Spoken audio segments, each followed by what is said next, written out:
அனைவருக்கும் வணக்கம். நேற்றைய தினம் நம்ம ஜெய்மினி சூத்திரத்தில் தாமத திருமணத்திற்கு உண்டான ஒரு உதாரண ஜாதக விளக்கம் பார்த்துருந்தோம்.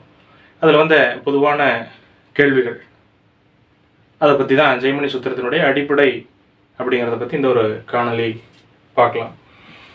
முதல்ல ஜெய்மினிக்கும் பராசர முறைக்கும் உள்ள வேறுபாடு, ஜெய்மினி சூத்திரத்திற்கும் பராசர முறைக்கும் உள்ள வேறுபாடு அப்படிங்கிறத மெயினான சில விஷயங்களை நான் இங்கே குறிப்பிட்டு காமிச்சிருக்கேன். முதலாவதாக லக்னம்.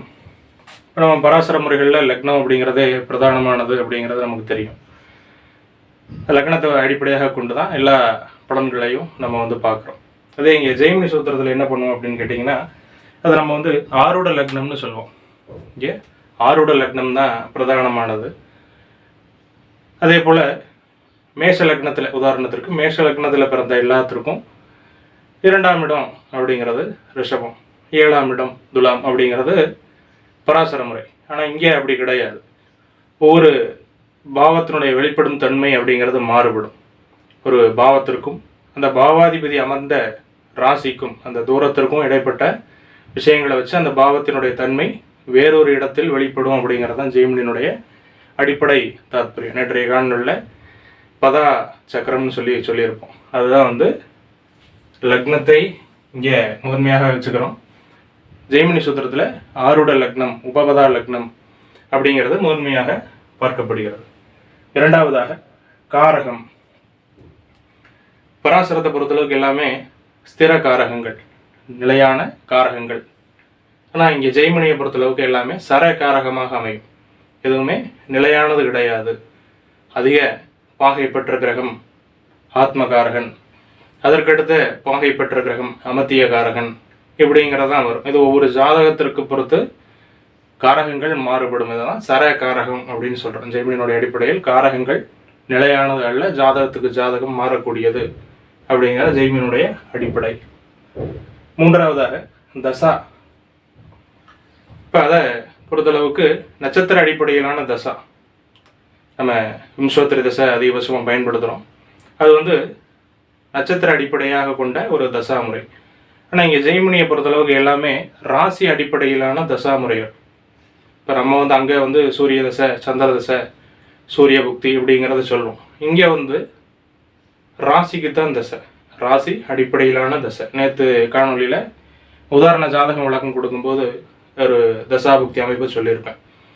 இங்கே எல்லாமே ராசி அடிப்படையிலான தசா.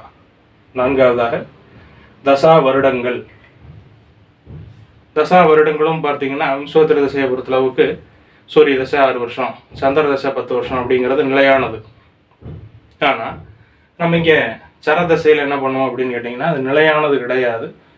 ஒவ்வொரு ராசிகளினுடைய தசா காலம் அப்படிங்கிறது ஒவ்வொரு ஜாதகத்திற்கும் மாறக்கூடியதாக இருக்கும். ஒரு தசை எத்தனை வருஷம் நடக்கணும் அப்படிங்கிறதே அந்த ராசி கட்டமும் கிரக அமைப்புங்களும் தான் சொல்லும். அதுவே மாற்றத்திற்குரியது அப்படிங்கிறதான் ஜெய்மினியினுடைய தனித்தன்மை.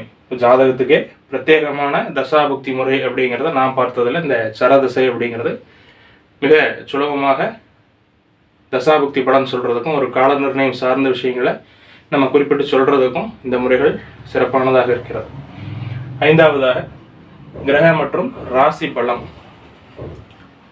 நம்ம பராசர முறைகளில் ஒரு கிரகத்திற்கு அல்லது பாவகத்திற்கு பலம் ஸ்ட்ரென்த்து பார்க்கணும் அப்படின்னா அதற்கு ஷட்பல கணிதம், இந்த மாதிரியான பல கணிதங்கள் இருக்கு.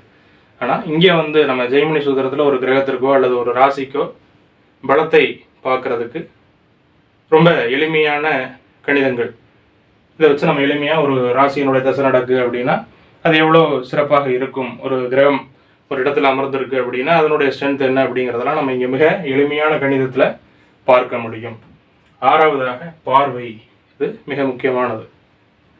பராசர முறைகளில் கிரகத்திற்கு பார்வை நமக்கு தெரிஞ்சதான், ஏற்கனவே பயன்படுத்திட்டு இருக்க முறை தான். சூரியன் பார்க்கிறது, சந்திரன் பார்க்கிறது, குரு பார்க்கிறது அப்படிங்கிறது பராசர முறைகளில் கிரகத்திற்கு பார்வை.